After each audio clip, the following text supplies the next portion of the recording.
Hello friends, आज मैं आपके सामने सूचना का अधिकार अधिनियम से संबंधित कुछ नियम लेकर प्रस्तुत हुआ हूँ। सूचना का अधिकार कैसे मांगा जाए, सूचना किसी पब्लिक अथॉरिटी से कैसे मांगी जाए, उसके लिए लिखित में एक पत्र भेजना पड़ता है। लिखित में आपको जो जो सूचनाएं हैं वो लिखनी पड़ती हैं और उनके कारण लिखने की ज़रूरत नहीं है कि किस कारण से हम ये मांग रहे हैं। और उसके साथ विहित फीस लगाई जानी चाहिए जो कि 10 रुपये है। 10 रुपये का पोस्टल ऑर्डर अगर आप लगा दें तो वह सफिशेंट है। और यह सूचना, जो सूचना पत्र है, ये केंद्रीय लोक सूचना अधिकारी या राज्य लोक सूचना अधिकारी को भेजा जाना चाहिए, या केंद्रीय सहायक लोक सूचना अधिकारी या राज्य सहायक लोक सूचना अधिकारी को भेजा जाना चाहिए।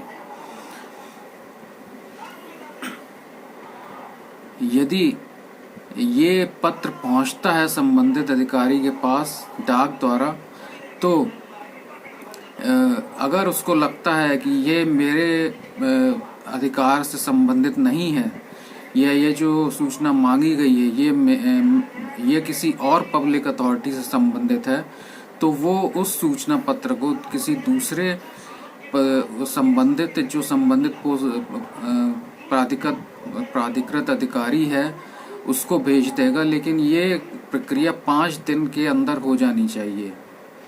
इसके बाद मैं दोस्तों आपको बताना चाहूँगा कि जो है ये जो रिस्पॉन्स वो देगा अधिकारी, वो विदिन 30 डेज होना चाहिए। 30 डेज के अंदर हो जानी चाहिए। अगर 30 डेज के अंदर नहीं दे पाता है, 30 डेज के बाद दे पाता है, तो उस व्यक्ति से कोई चार्ज नहीं लिया जाएगा। यह जो है सूचना के अधिकार अधिनियम में स्पष्ट रूप से उल्लिखित है। यदि वो अधिकारी, वो पब्लिक अथॉरिटी जो सूचना देने में असफल रहती है कि उसका कोई जवाब नहीं आता सूचना पत्र के लिए, जिस व्यक्ति ने सूचना मांगी है उसके पास कोई पत्र नहीं आता पब्लिक अथॉरिटी से, तो उस कंडीशन में ये माना जाएगा कि वो जो है नामंजूर कर दी गई है।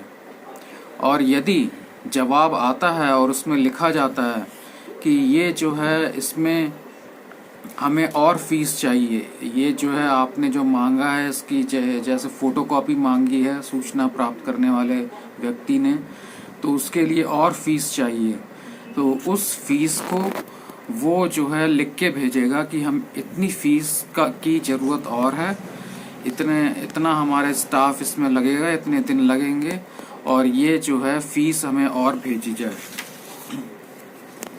और यदि इसमें सूचना का अधिकार अधिनियम के सेक्शन 8 में ये कहा गया है कि यदि जो है वो नामंजूर कर देता है उस एप्लीकेशन को, तो उसे उसके कारण लिखने होंगे और ये लिखना होगा कि अपीलेट अधिकारी कौन सा है, और उसके पीरियड लिखना होगा कि किस पीरियड में किस समय सीमा तक अपील को प्रस्तुत किया जाए। तो दोस्तों ये तो हुआ सूचना का अधिकार मांगने का तरीका। अब मैं आपको कुछ एक रूलिंग बताना चाहूँगा कि सूचना के अधिकार के अंदर जो 30 दिन का पीरियड है कि 30 दिन में जवाब आना चाहिए, उसके लिए एक रूलिंग है रमेश शर्मा बनाम state information commission Haryana 2008 67 AIC 506। और इसमें दोस्तों बहुत सी चीज़ें ऐसी हैं जिनकी सूचना नहीं दी जा सकती, जिनके लिए एग्जेम्पशन प्राप्त है पब्लिक अथॉरिटी को, और वो सूचनाएं नहीं दी जा सकती। वो आप सूचना के अधिकार अधिनियम के सेक्शन 8 में पढ़ सकते हैं। और इसमें कुछ सूचनाएं ऐसी हैं जिनकी सूचना दी जा सकती है, तो वो उनमें से मैं आपको कुछ चीज़ें पढ़कर सुना देता हूँ कि जो ट्रांसफ़र, पोस्टिंग और प्रमोशन से संबंधित है, या जो अपॉइंटमेंट या एजुकेशनल सर्टिफिकेट्स ऑफ टीचर्स से संबंधित हैं, या आपने कोई कॉम्पिटिटिव एग्ज़ाम दिया उसमें मार्किंग का जो क्राइटेरिया है वो क्या रखा गया, वो उसके बारे में आप सूचना मांग सकते हैं। और ये जो है सूचना संबंधित अधिकारी को देनी पड़ेगी। तो दोस्तों, ये सूचना के अधिकार अधिनियम की कुछ सूचनाएं थी। उम्मीद है आपका कुछ ज्ञानवर्धन इससे हुआ होगा।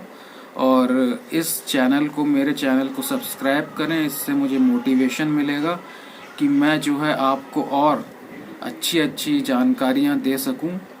ज़रूर इसको चैनल को सब्सक्राइब कीजिएगा, व्यू कीजिएगा, लाइक कीजिएगा। धन्यवाद।